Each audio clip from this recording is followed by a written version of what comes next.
Okay,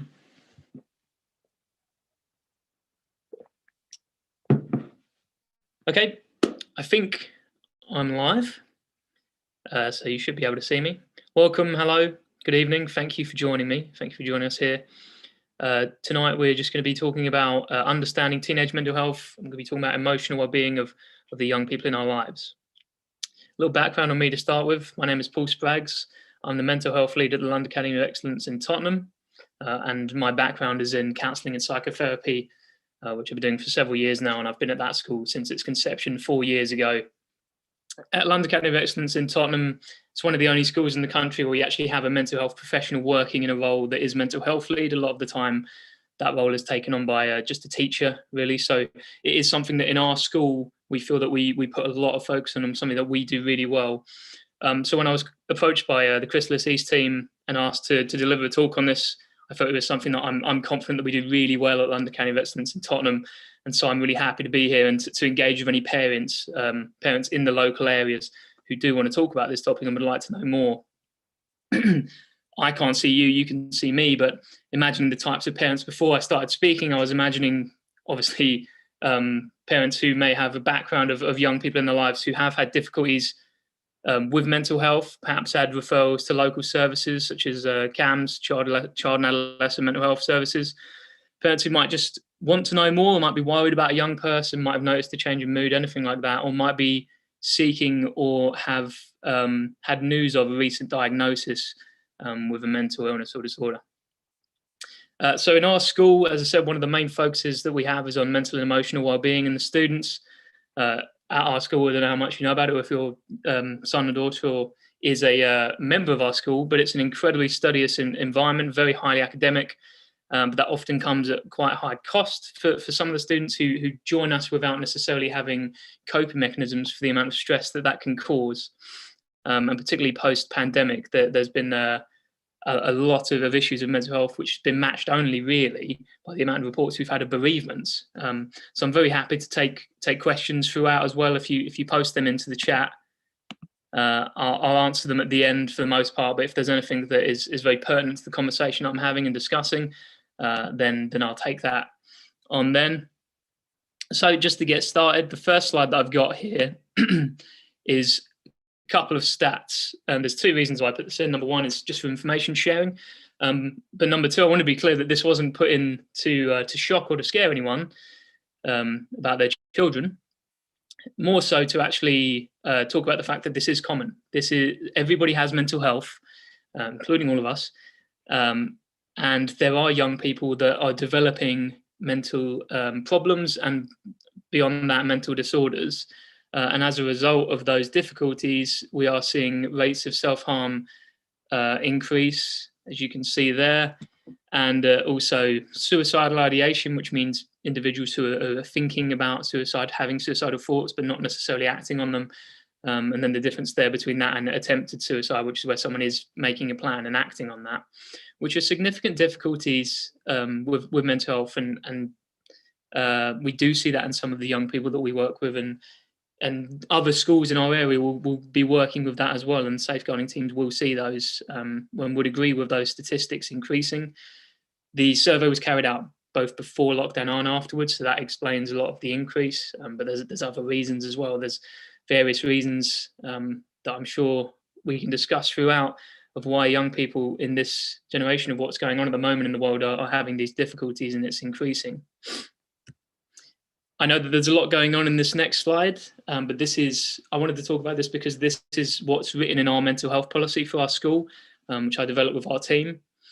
And so if we just focus from the bottom upwards and work our way up, this bottom left is a really helpful spectrum that I deliver this to students as well. And I say to them, when we look at this spectrum, how many people are actually every day asking themselves where they stand or how they're feeling?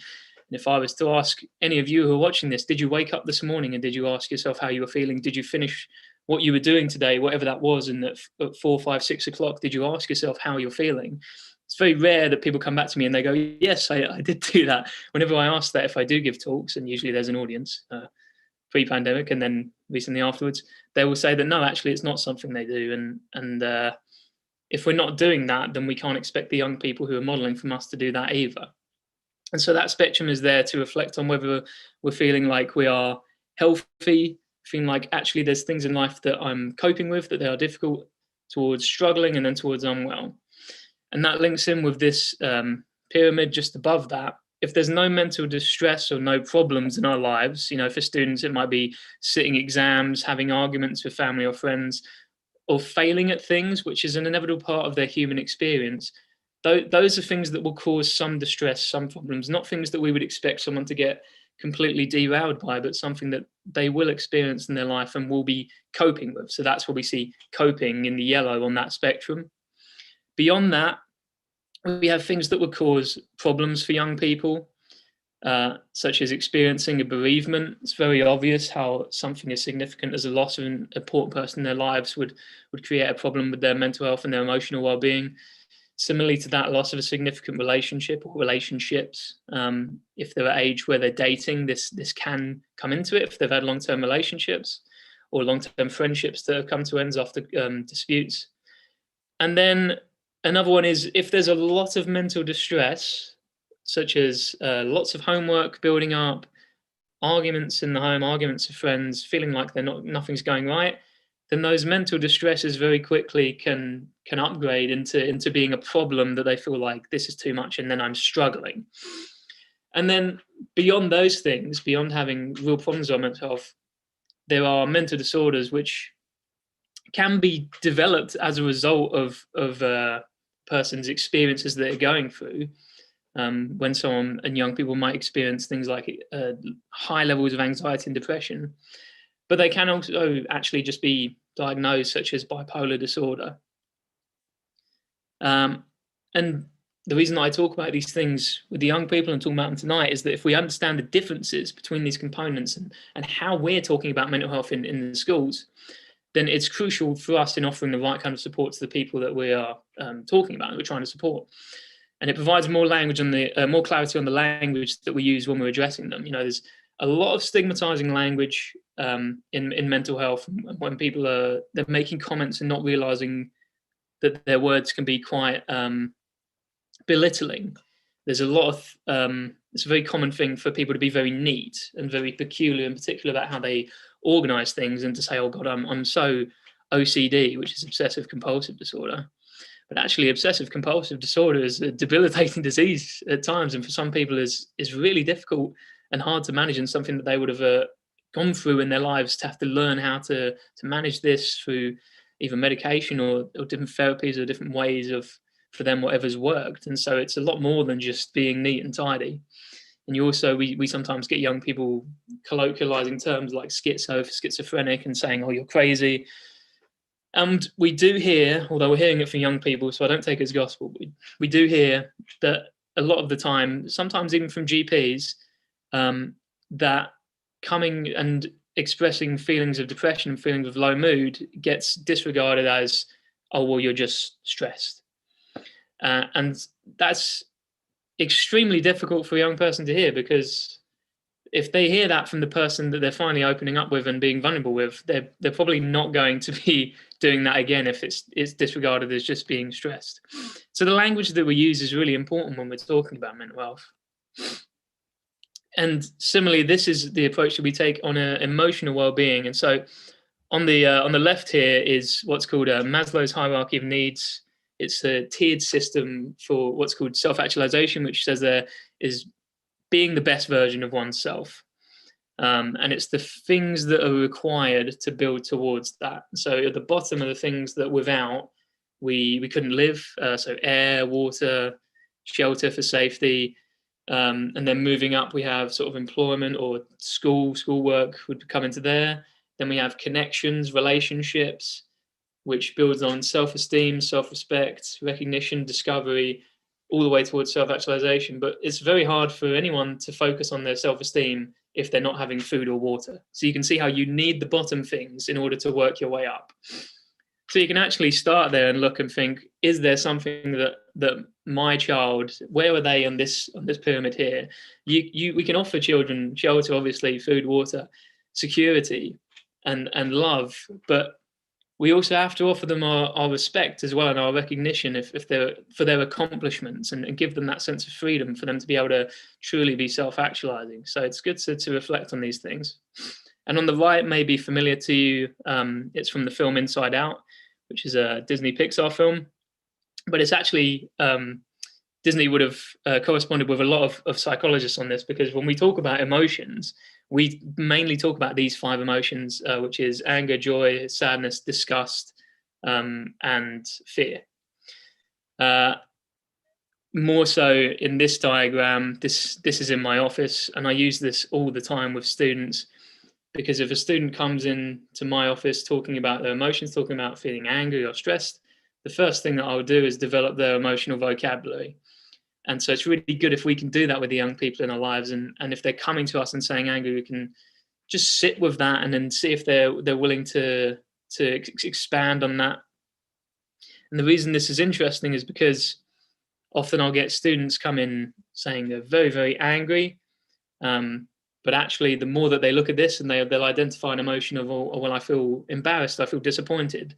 And they find that those emotions are more on the sad side of this spectrum. And it encourages them to reflect on how they're really feeling. And a lot of time they do actually sit and they'll say, oh, actually, I've been feeling quite sad. So it's good for us to have an understanding of this, of what this looks like, and to ask ourselves, how am I feeling? Do I understand this? Do I understand where my feelings come from? And then that kind of can trickle down into the young people that we're interacting with, and how we talk to them, and how we acknowledge what they're feeling and where that sits on the spectrum, what that might feel like.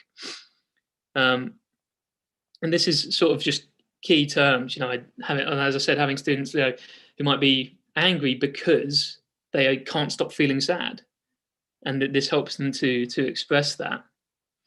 Often it's male students who will come in and express anger, and female students who will come in and express sadness, because generally what we see in psychology and what we see in mental health discussions is that men are told to be strong, and anger is a much more socially acceptable emotion for a man to show. It's a sign of strength. It's not really, but it comes across that way. Whereas women, femininity and not to be angry because it's not attractive, it's not female, it's not very feminine. Not that we have to fit into these gender roles, obviously, and we shouldn't. Is really what I'm saying, is that we shouldn't be putting young people into these boxes to expect them to behave and to emote in certain ways based on their genders. But acknowledging that it does happen, and that it might not happen in our homes, but societally there are these influences that still occur. And many of the young people that we see in our school, and I think generally, have not developed effective skills to manage distress and to manage these emotions. And I say that generally because it's not something that we're necessarily taught growing up, much more so nowadays. And I sat on a talk today with mental health leads all over the country, both primary and secondary, and there is much more of a focus on that happening, but we're not there yet. And I'm working 16 plus and still getting students that have not benefited from that. And it's not taught so much. And the skill really is to recognize, sit with, and manage what's going on. But instead, what we tend to see are negative coping mechanisms that have developed out of a necessity for them to feel like, I just need to get through this week or this month or this exam period, and then I'll be fine.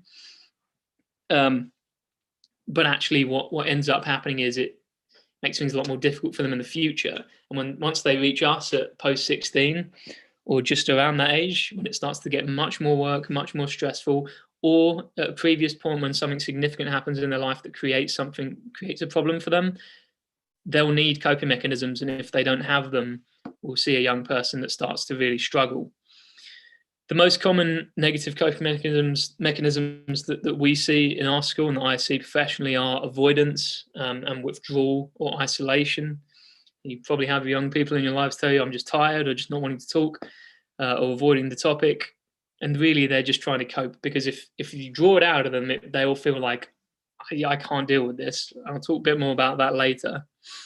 But one of the most interesting ones I wanted to touch on just quickly was that if a student is completely burying themselves in their work, and you feel like, God, they're taking on a lot, they're doing extracurricular, they know they might play a sport on top of everything, then actually that can be a coping mechanism for them, because if they're constantly doing, then they don't have to think. Their brain is never really free to sit with what's going on for them, because that's what they might find scary. And often the only time that they'll take for themselves is at night. And you might see a young person struggle with sleep because of that, because they'll have racing thoughts at night where they're not sitting with them during the day at all. So this is what I was talking about with negative coping mechanisms. This diagram called the stress bucket. If you just picture a bucket that you would fill up with water, and I do an assembly with our year 13s where I bring in 2 buckets, and we talk about, I ask the students to yell out what is it that stresses them out, what is it that's going on in their lives.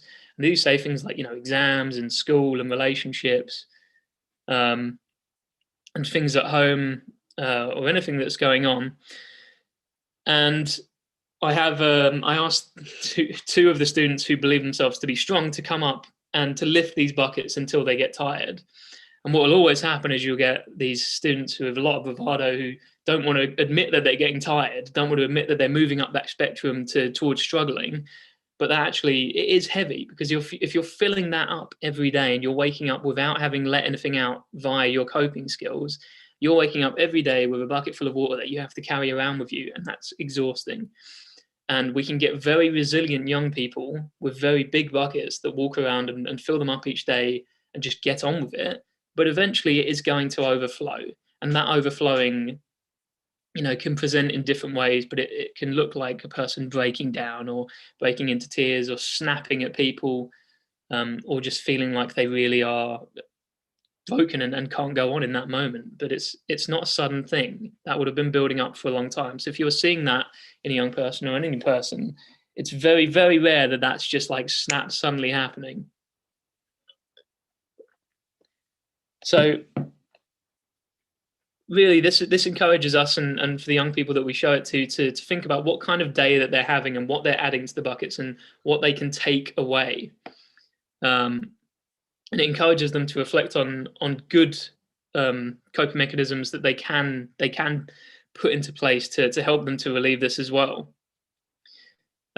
This avoidance that I was talking about can take a lot of forms, and for most young people these days, we might see them Netflix, video games, or on their phones, scrolling on their phones. And this is where it becomes very difficult, because if you remove that and take it away, then you're going to create a lot of hostility. And so it's more about balance, whereby these aren't necessarily inherently unhealthy coping mechanisms. But if you spend all of your time doing them and you're only doing them as a form of avoidance, that's where it becomes unhealthy. But actually, for a young person, being on their phone it connects them to their friends and to the world around them for the most part. It's not unhealthy. I'm sure I'll probably take questions on phone use at the end at some point, but it's not inherently unhealthy. It's just a balance of using this as more of a reward for, okay, I've done the work that I needed to do, or like I've put aside some time so I can spend time doing things that I enjoy, and then actually making sure that you do enjoy them and they're not just a way of avoiding reality. Pardon me. So yes, I think I've already spoken about those. And I mentioned this earlier about asking every day, where do we sit on this spectrum? And there's 3 key questions here that I would encourage everyone to reflect on. Is how would you know if you were struggling or needed support for yourself? And if you can't answer that question, then it's unlikely that your child can, because they'll be modeling from you. A parent who is very closed off and doesn't want to talk about how they feel or think about it, well, we will often see that in the child, because they've modeled the behavior. This is how my mother or father copes. That's how I learn to cope, because that's what I've observed. What would you notice about your child that might make you concerned? Are there signs that you could pick out when they're doing well versus when they might be struggling a little bit, but they're coping with it, versus when they start to lose control and really struggle, versus when they're really seeming unwell? Or actually, do you not know the signs and would like to develop an understanding of that and improve that relationship? And on that subject, when does it move from coping to struggling to unwell? Are there signs where it's crossed that threshold and become something more? So I think it's important to take a moment, and we'll send out these slides afterwards, just so everyone is aware. but it's important to reflect on those questions and to think about how they inform your interactions going forwards. So I will talk about some warning signs for a young person who might be heading towards fatigue or moving from coping to struggling or going through some difficulties. Physical signs that we see, some of these are very obvious and very observable, is low energy, and also changes in energy when someone who's usually very on it, very organized, becomes very low energy. Physiologically, headaches, upset stomachs, aches, pains, and tense muscles, and insomnia, and also chest pain. So sometimes students will present at the GP with these things such as chest pain and racing heartbeat, struggling with sleep, maybe headaches, and be surprised to hear that then there's no physical sign of something wrong, and then be encouraged to reflect on, well, what's going on in your life? Are you stressed right now? Could this be something more than just physical? Which is a bit of a wake up for some people, I think. Then behavioral signs, changes in appetite, not eating or eating too much. I think post-pandemic, we're seeing much more difficulties with food and appetite, because I think it took away a lot of routine. But I also think that a lot of food intake is about control, and the young people have lost a lot of control over the past 2 years. But one thing that they could control would have been their food intake, what they were eating or whether they were eating. So it is good to keep an eye on this about, has there been a change in appetite? Are they not eating or not eating with everyone else in the family, or overeating on certain foods that are particularly unhealthy for them? Another behavioral sign is procrastinating and avoiding responsibilities. I'm going to talk a bit more about procrastination later on. It's a bit of a hot topic, and I know the young people often come across this difficulty. And everyone procrastinates sometimes, I'm sure. But it's when it becomes a problem and invades in someone's life that's worth reflecting on. And then exhibiting more nervous behaviors. I see these pretty much every day at work, especially when someone new sits in front of me as a counsellor. It's that sort of fidgeting, or that sort of tapping on the knee, tapping of the foot, nail biting, and you may well be able to identify behaviors that other people wouldn't necessarily recognize in yourself and in your child, that you feel indicate more nervous behaviors. It's good to keep an eye on those. And skin picking as well on the hands, sometimes quite common, or scratching. And then cognitive signs, all of these things tend to come together. If you have constant worrying and racing thoughts, I wouldn't be surprised if you weren't sleeping. And we see that in the young people, as I said earlier. Forgetfulness, disorganization, inability to focus, as I said, can come with low energy. These things, you can see how they link up. And then generally being pessimistic, or only seeing the negative sign of things. They're cognitive signs because it's in here. It's hard to control. It's our brain. We're not the speaker of our thoughts. We're the listener. If we're constantly being fed negatives and being fed things that we worry about, and we're choosing to listen to them, and there is a great degree of choice in there, then that's where it can create difficulties, and that's where you see those warning signs if someone's experiencing that a lot. Now, earlier I mentioned that for young people, avoidance is a common coping mechanism, and that you may, when you ask your child or any of the young people that you interact with, how have you been, or are you okay, quite inquisitively, if you can tell that something's wrong, the response that you can very often get is, I'm fine. Probably hear that once a day at least. Or I'm just tired. That's a very good one. Kind of gets people off, gives a reason for it, but it's not necessarily true. And yes, it's important that we do respect and listen to anyone who's communicating with us that they are fine. But if we can also see indications they're not, if we know them quite well, then we know that they're not telling us the full truth, and that can be quite frustrating for us and for you as parents, I'm sure. But it's really important to understand why. It's not out of spite, or I will have parents a lot say, I don't understand why they didn't tell me. And I think this diagram explains it really well, because this captures pretty perfectly how it can feel for young people. This situation has gone terribly wrong. over a period of time, it's gotten worse and worse, to the point where every morning you wake up, you go downstairs, and you have to see this. And it's never going to get better if we don't open the door. But the thought of opening that door is overwhelming. Because if I open that door, I know I can't deal with all of that falling. There's no way. But it's not going to get better until we do. And after we open it, what we have is, yes, we have some damaged plates and bowls, but afterwards we have a working cabinet, anything that we could save, and a place to start putting new plates and bowls afterwards. I use this metaphor with the young people a lot. It doesn't make it any easier in the moment when it feels like if I open up about one small thing, everything's going to come out.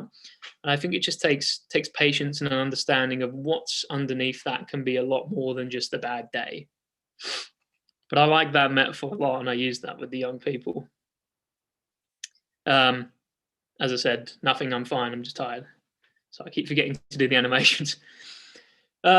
Responding to those warning signs that we spoke about, or responding to a young person who might be exhibiting some difficulties, and key to that, avoiding conflict in responding and responding effectively. I do this talk with teachers as well. All I can really say in terms of my expertise is that it's a background in counselling and psychotherapy, and it's not so much. We don't do a huge amount in counselling. There's core things that we focus on that helps us to build relationships with people and to create an environment where they feel safe expressing parts of themselves that are particularly vulnerable. And those core things are congruence, number one, which is just being really open and honest, with like being real with someone, being authentic, being genuine. And if we can't show genuineness and congruence, then we won't receive it back. So it's about encouraging someone to feel safe expressing those thoughts and feelings without having to put on a front. Students speak to me will often not want to be honest and congruent with their parents because they won't want to worry them. And I say to them, your parents are going to be worried regardless because they're your parents. But if a young person can't speak with you and can't tell you how they're feeling without you going, oh God, oh my God, and blaming yourself and all this, then they're not going to speak to you. Because that creates a really difficult environment for them to be able to do that. You can be congruent and honest and say, I do worry about you, and I am going to worry about you because I am your mother or your father, your parent, and that's okay. But it doesn't mean that we shouldn't speak. Number two is acceptance, and also respect. Really, it's not evaluating and not judging what a person is saying. If you commit to that first hurdle and you're really open and honest, and then a young person says to you, well, I've just been feeling really sad, and your first response is to say, well, what have you got to be sad about, or anything like that creates any form of judgment, that shuts down the conversation, because they're not going to come back and say, oh, I've been sad about this and that. They're just going to go, oh, never mind, because it's a judgment, and we don't like to feel judged when we're expressing vulnerable parts of ourselves. We just want to feel heard, and the best way to feel that is just to sit with it and just say, that's okay, you've been feeling that. And I've had young people express being sad about things that they feel or they've been told this is stupid, such as a really good example is a young girl whose pet died. And for someone who doesn't like animals, I think what happened is somebody who didn't like animals was like, well, you shouldn't be sad about a pet, it's just a pet. But I really hope that most people would agree with me that a pet dying can be hugely significant, more so than a person in our lives. Not that it's a competition, but there should be no disregarding of a loss like that. And no matter how small something is, we shouldn't be judging the thing that made them feel that way. We should be looking at and understanding what they are communicating that they're feeling, not what caused it. We can get into that afterwards and have a discussion about it with them. But the primary objective is just to acknowledge what they're feeling without judgment, good or bad, being accepted for what they're bringing, and not having criteria that they have to meet for that to be the case. You know, you're allowed to be sad as long as there's enough going on in your life. Well, then you're not really allowed to be sad. You know, it has to come from just acceptance of all things that they're bringing.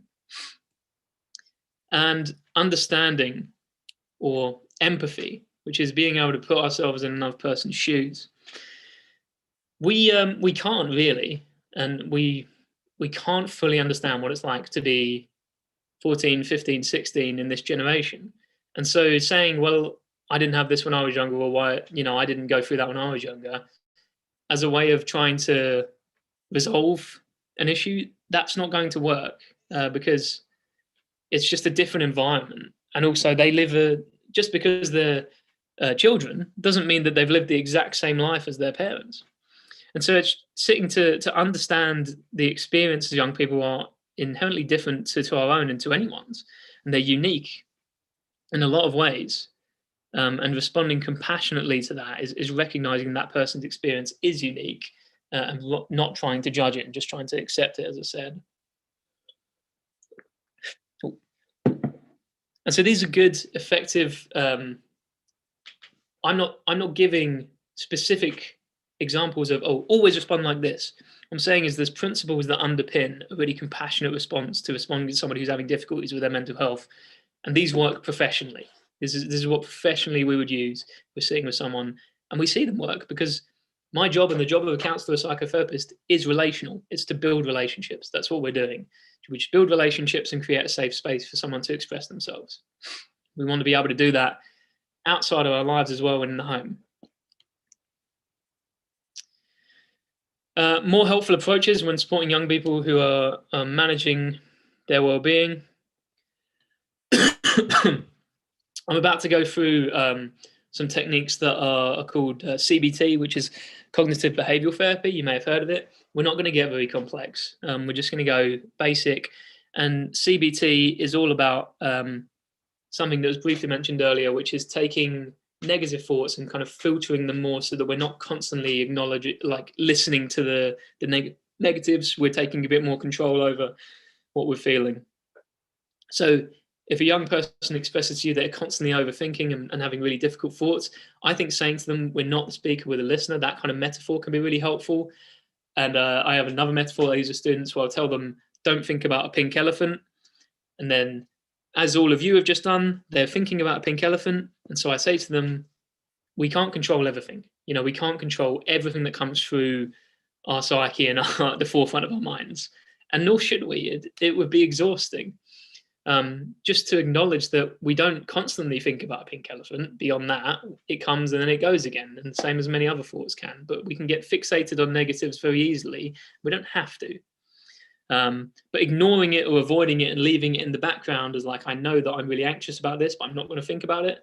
That's where it's like building towards an eruption. As I said earlier with the stress bucket, you're building that up and waiting for it to overflow. So acknowledging what they're feeling is valid. Something like anger is a good example, because we're human, and when someone gets angry with us, it's really hard to respond without feeling we have to push back as well.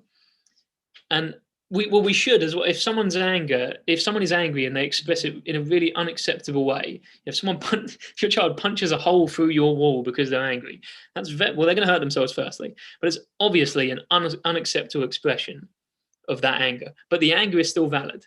And that's a really key distinction. The emotion that they're expressing is valid. They are very angry, and maybe several other things, but the expression of that anger was not appropriate. And that's what we can challenge. We can challenge the response and set boundaries and say that was completely unacceptable, without saying you're not allowed to be angry, or what do you have to be angry about, or don't be angry.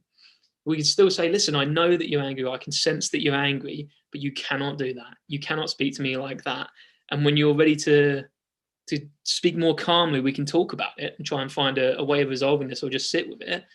But if a reaction to an emotion you feel is completely rude or just not acceptable based on the rules that you set in your house, you can challenge the expression without challenging the emotion. Number 2 is to talk through a problem, put it more into perspective and prioritize it. There's a diagram that I'll send out with the slides called the worry tree, which is very basic. It just basically says, what am I worried about? Can I do anything about it? If no, moving on to other coping mechanisms to try and manage those feelings. But if yes, I should be doing them. And if I can't do them right now, then I should be putting towards a plan that helps me to do them in the future. So what needs my urgent attention? What can I deal with now? And if I can't, how can I plan for it later? What might I be able to just let go? Actually, is there things, did I miss the bus today? And did I hold on to that anger for 5 hours? Some people do. And so it's worth reflecting on, can I let anything go?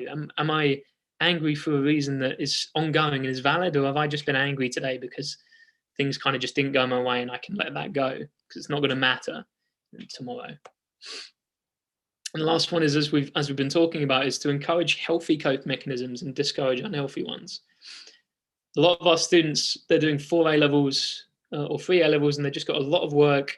And so they drop every extracurricular. They don't do any sport. I'll get a student who says, oh, I used to love dancing or playing football. I've got too much work. Well, we're discouraging a healthy coping mechanism in that if someone spends all their time committing it to dance and football when actually they need academic success to help them propel them forwards, then yes, that's not helpful. But the balance has to be there. If we take away someone's football, we're taking away their team as well. We're taking away the connection they have with the people who they play with. All of those things create a balanced life and create a person who is feeling supported and mentally healthy in their own way. And it's good exercise. So no, a person shouldn't be spending all their time doing extracurriculars. But there has to be a balance, and to remove those coping mechanisms and say all you can do is work. And they'll often do this on their own. This isn't something that we see parents do very often at all. Students will often say, I can't do it, I don't have the time. So I think it's really helpful to, as parents, step into to be an authority in that, to say, look, it's really important that you keep that balance and do these things. Because otherwise, what are we really doing? We're just literally waking up, working, go to bed. And some of them do. And then they wonder why they're becoming depressed. Anyone would be depressed if that was their life. Wake up, work, school, work, go to bed, repeat for 2 years. No one's going to be happy by the end of that. But young people get very, they put the blockers on and they just want to finish things. They get very determined. It carries them a very long way, but only so far before they burn themselves out. So here's some healthy coping mechanisms that you can pass forward is to reframe the negatives, work to acknowledge the positives. If you acknowledge the positives that they bring you or that you can pick out of their lives, then they will learn from you and they will do that as well. But if they come to you and say, I got 99%, you're going, where's the 100? Even as a joke, that's really unhelpful. Because what they really want, whether they'll admit it or not, is for someone to tell them they're doing a good job. That's what we all want. None of us are unique to that. Another one is visualizing the best parts of their day. If they've got a difficult day ahead, maybe there are parts of that they do enjoy. Maybe there are lessons that they are looking forward to more than others. Successive approximation mindset. This can be really helpful. Successive approximation is basically one step at a time. If I tell you or anyone, go and climb that mountain, you've got a month, off you go. And it's this big mountain. It's very hard to motivate themselves to do that. And a lot of time, the first thought that might come in is, I can't do that. But if I said to someone, you're going to climb that mountain, or I don't even mention the mountain, I just say, just take 1 step every day. Just take, or 10 steps here every day. Do that for a month, 10 steps a day. And then by the end of it, they're at the top of the hill or the top of the mountain. And that successive approximation, it's not focusing on the end goal and thinking, oh God, I've got to get there. It's actually focusing on what's in front of us and the tasks that we can do to propel us towards that. With A-level study, that's not focusing on, June, July, 2 years' time when they're sitting their final exams. That's everything that it takes to get there. First, just focus on that piece of work. Just focus on putting a good effort into that. And you'll very quickly build momentum that way. It's a really helpful mindset. Journaling. People are, and especially men, not very keen on journaling. It doesn't have to be a long post about dear diary, today all this happened. It doesn't have to be that. It can be as simple as a number. And that number dictates from a scale of 1 to 10 how you felt on that day. And for all of us and the young people in lives, if we did that every single day, we would benefit from it.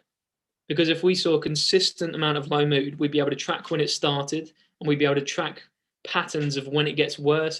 Do I feel particularly bad on one day of the week? What happens on that day of the week? And so you can see how journaling can be effective, even if it's absolutely minimal. But if you can put some qualitative data in there as well to talk about how have I been? What was I feeling? When was I feeling it? Why was I feeling it? Reflections.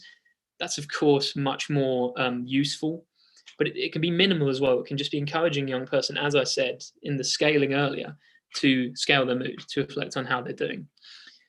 And so those can be really helpful, and also not really overbearing approaches to supporting young people to manage their well-being. We're not ripping out and putting something new in. We're just kind of tentatively encouraging a different approach in a way. Apologies, I have a bit of a cough. I thought it'd be helpful to talk about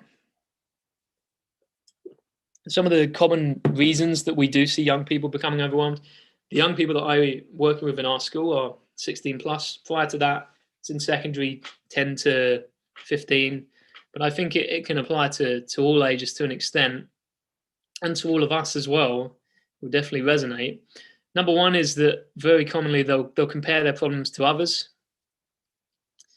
Number two is trying to uphold an image of strength and composure, and not show that they're struggling, because it can be very competitive. And what I'll often say is a young person will come in and express feeling like they're not doing very well, and I'll get dozens of those, hundreds in a year do that, if not all of them at some point come through, but they'll never tell each other. They're all doing it, but they're not telling each other. So it's kind of ironic, but there's a lot of energy goes into wearing the mask of strength and composure, even though they're all wearing them. And a lack of introspection means a lack of reflection, which is what I was just talking about, a lack of understanding how you're actually feeling, just kind of going on autopilot. And a lack of self-care, which kind of comes in when someone is struggling. As I said, that those behavioral signs that someone is struggling, where they start not looking after themselves, not eating, not sleeping. And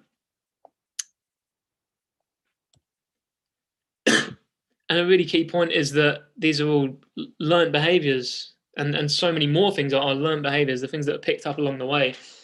And we're absolutely not here to point fingers, because if we're going to sit and blame all negatives on parents, then people would be sitting going, what about the positives? But we have to acknowledge that parenting and mental health are so interwoven, because they're learning how to manage their mental health from the adults in their lives, whether it's their parents or their teachers. So schools play a huge role, aunts, uncles, etc. If they're commonly seeing an adult in their life that compares their problems or the problems of the young person to other people, well, then they're going to start doing that, and that's a bad habit for them, and it creates difficulties, and they do tend to become overwhelmed. If they have adults in their lives and role models who are communicating to them that the sign of strength is to not tell anyone and to hold it all in, of course they're going to start doing that.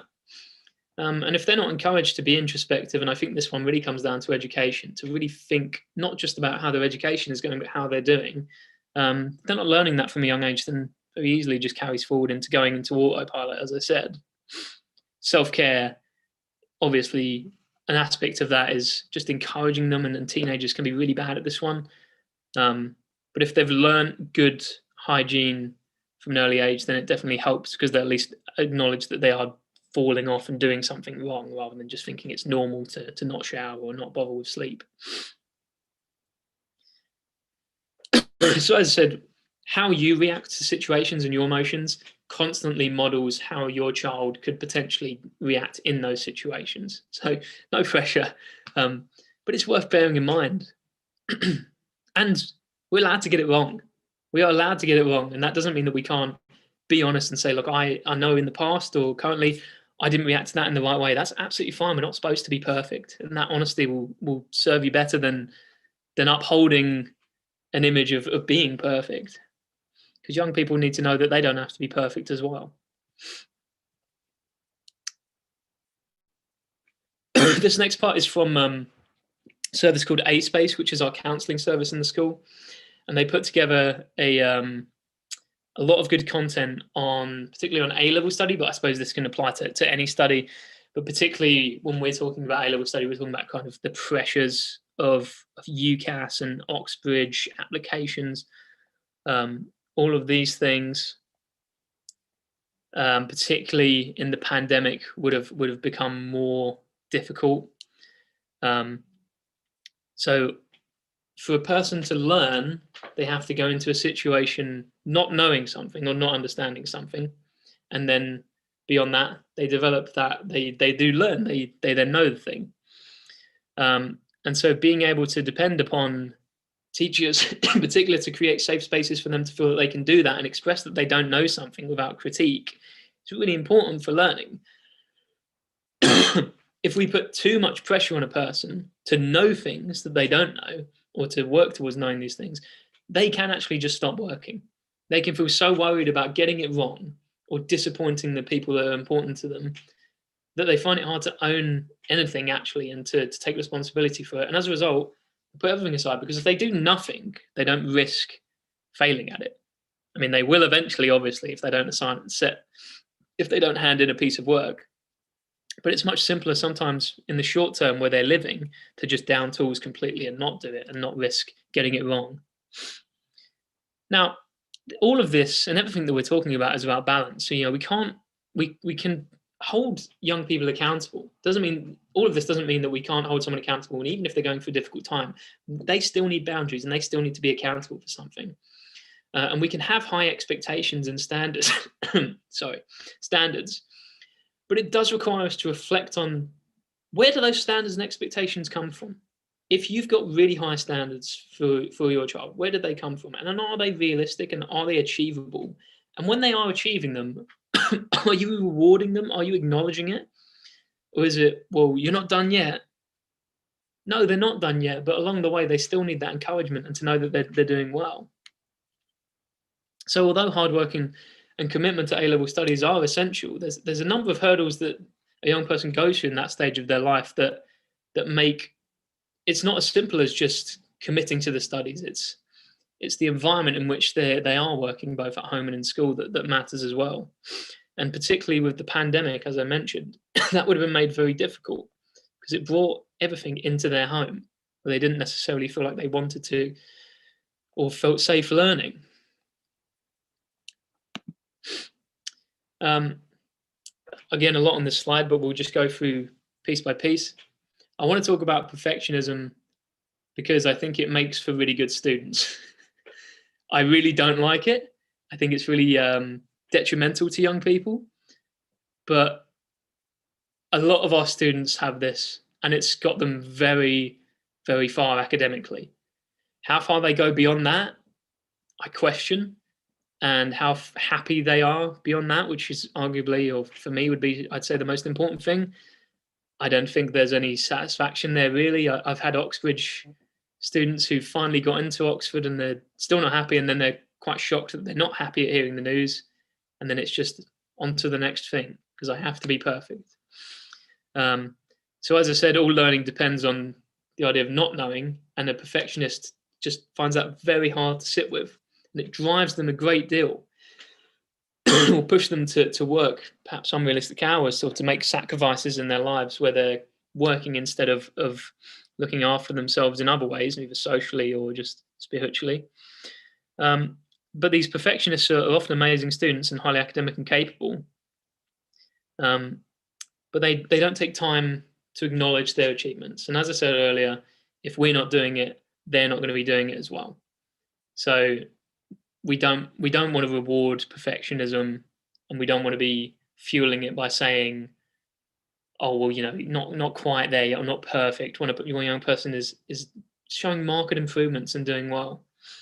So the main characteristics, and if you see this in your young person, I wouldn't be too surprised, especially if they were at our school, it's insidious, it develops along the way, would be a tendency to set unrealistic goals, giving importance to being perfect in every way, not just academically, not taking time to acknowledge their achievements, but what they will do, they'll certainly acknowledge times when they don't achieve. So they get all the negatives and all the pressure, but they don't get any of the positives or any of the reward and satisfaction. They'll focus on personal flaws and failures, a lot of self-critique. The way that they talk to themselves, or the people talk to themselves generally, can be horrifying. We'd never talk to our friends like that. Even over the slightest mistakes, just really criticizing, very critical. That inner parent that people can have. And as I said, unwillingness to actually take risks due to fear of failure and having less opportunities to actually deal with challenges as a result. So limiting themselves in the future, difficulty starting tasks, and then a deep desire to secure approval from others by having to be seen as always being successful, which is just unrealistic. We're not always going to be successful. We have to fail at things. It's an important part of the human process and allows us to learn. And it's a good spiritual process as well, to feel like we didn't succeed at something and that that's okay, and that we can have another go, or we can move on to something else and lead with our strengths if we're not necessarily good at that thing. And one of the things that I've put down there is just that I do believe that social media has made this a lot worse, because on Instagram you have filters that will make you look perfect. Turn that off, it's just your face. You're gonna have to get used to your face, and it's not perfect and it's not meant to be. But there are filters that perpetuate that it should be. And that's a real shame. And there's influencers who should take more responsibility in that anyway, but I won't get into that. I mentioned earlier that I wanted to talk about procrastination, and this leads on from perfectionism, because perfectionists really struggle with this, starting a task, because the fear of, if I start it, it's therefore not perfect. In my mind, if I don't start it, it's perfect. Procrastinators, we probably all do it, and you might have children who have a real problem with this. They often put off doing things and leave them to the last moment. Procrastinators are often mislabeled as being lazy, and it's a dangerous miscommunication there. It can be, because someone who's procrastinating is not necessarily lazy. They might have the desire to do the thing, but they just can't force themselves to start it. Whereas a lazy person, they don't do anything, they don't really care, they're fine with it. A procrastinator is beating themselves up over the fact that they haven't started it. That's not laziness, that's procrastination. And yes, I think there are overlaps there, but it's not helpful to label anyone who's procrastinating, or you're just lazy, you're being lazy. All you're going to do there is make them angry, and they're already angry at themselves. I guarantee you, they will be angry at themselves if they're procrastinating. They don't need to be called lazy unless they're really, pushing a boundary, in which case, as I said earlier, all these things are about balance. So I would suggest take the term lazy out of your vocabulary if you can, because it tends to communicate less of an understanding of the situation the young person is in. Very rarely someone's lazy, and it might not necessarily be procrastination. It might also be someone who's struggling with feelings of depression, and to be called lazy is deeply unhelpful in that situation, certainly. And so by naming the problem properly, by understanding and accepting it, you can really support that young person and working in it. But if you mislabel it and just call it lazy, they're not going to accept your help. They'll resent you, if anything, in that moment, and they won't be open with you in the future. I have a piece here that sort of leads on from that. How do we approach procrastination? Because procrastination is a difficult behavior that a young person is exhibiting that we want to discourage. Responding compassionately to difficult behavior is much easier said than done, particularly in the moment. And difficult behavior, as I said, might be anger. It's important to acknowledge, and I think that this can really help, although I know in the moment it's difficult, as I said. If we change our perspective on the behavior that we're seeing as difficult, that can help us to empathize, it can help us to calm down, it can help us to change what we're seeing in front of us. So rather than seeing them as resistance and belligerence and rudeness, sometimes we can view difficult and resistant behaviors as protect mechanisms. Certainly procrastination is that way, and certainly sometimes rudeness and pushing back can be that way. I've had students be extremely rude to me, and I always, in my head, I know that it precedes something that they're finding really difficult. And what I'll often say to them is, what you're going through must be really difficult, and I understand that the response that I'm seeing is about protecting what that is, and I'm not going to judge you for that. That's my counselor, Howard. So just like an astronaut needs a spacesuit to survive in space, we all need our protective mechanisms. So just picture that. This is a teenager's spacesuit that they're wearing. Some of these difficult behaviors are ways that they've learned to get people to not cross that boundary so they don't have to talk about it. Young people, they're still developing both physically, mentally, but also emotionally and physiologically in their brains. The adolescent brain is still developing a great deal. And it's a very hormonal, very difficult time, very confusing time. And when we engage in a practice for compassion, or we empathize, we can automatically approach the teen in a less reactive and demanding way. And demanding meaning we're not expecting something from them. We're just trying to understand what they're going through. another important point to note is that a young person might seek our care and attention, but go about it in the complete wrong way, because, really, really key point, negative attention is still attention. Attention is better than no attention. Young people want attention. Everyone wants attention, really. If we're completely ignored, it's brutal. And so if they're not getting any attention, especially positive, they will seek negative, and it may come through difficult behaviors like this. Great model for this. Great model for this is Marge Simpson, because I'm assuming everyone knows who this is. Bart Simpson can be very, very difficult to deal with, but she models it so well in the show. And yes, it's a cartoon, but they really do model her very well as a parent, because when Bart is difficult and when he's angry with her and he's upset, she'll be there and she'll understand that it's more than what she's being shown, what's being shown at the surface. I'm not going to massively evaluate and go into an English lit essay on The Simpsons, but what I would say is that there are examples here of a teen or a young adult or boy showing a really difficult behavior, a parent understanding that, not letting them walk all over them. There's a balance there, as I said, between these are the boundaries and the respect for this relationship, for this household, for what I expect of you, but still understanding where it comes from and not meeting it with an equally angry response or trying to silence that emotion. And that leads to, when that young person is ready, they will express the emotion underneath, and they'll feel safe doing that because they know that actually you're just there to understand. And I know that I don't have much time, but this is the key point I can give you, is that there is no magic cure. There is nothing that you should 100% do and be doing. A lot of the time, you're probably doing everything that you could and should be doing, just by being there and being willing to be present with them and to sit with them. And it's not going to always be an easy ride, especially if they're having difficulties with their mental health. But that doesn't mean that it's your fault, and that doesn't mean that you're doing anything wrong. It can feel really disempowering to just have to sit with someone who's sad or someone who you feel you can't help. Your feeling that you can't help them is part of what they're feeling. They're feeling helpless a lot of the time. Someone who's having difficulties with their mental health is feeling helpless. And if you feel like you can't help them, that mirrors part of what they're feeling. So that helps you to empathize with what they're going through. And I think that can be really helpful. But helplessness is an important thing to sit with, because if we can model that actually it's okay to feel helpless, we all feel it sometimes, and it is okay to feel this way. If we can sit with that and model that it's acceptable to feel that way, and build more comfort in that expression of that emotion, then it will pass, and they will move through that. It will take some time, but avoiding it and feeling that it's unacceptable makes it a lot more scary and creates a lot more resentment towards it. So I think I'm bang on time. One thing you can say about me: amazing timekeeper. Speaker, don't know. Timekeeper, fantastic. So I'm just going to check the chat for any questions. No questions. If you did have any, now's the time to ask. I've been talking for a long time. I hope you could take some things away from that. I hope it was helpful. Apologies that I have a cough and probably interrupted some of what I was saying. But I hope there's some things you could take away from that. And I really, really respect anyone who turns up to hear these things and to want to engage with these things and to learn more about mental health and the role that parents can have, because we need you.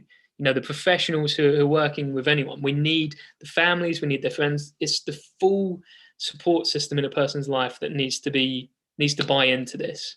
It would make everything so much easier. So thank you for attending. You have my thanks, you have my respect. I really appreciate it. And I don't know if I'm going to hand over to Helen now, or if there's an ending to this that we had planned. But that's all from me. If you want to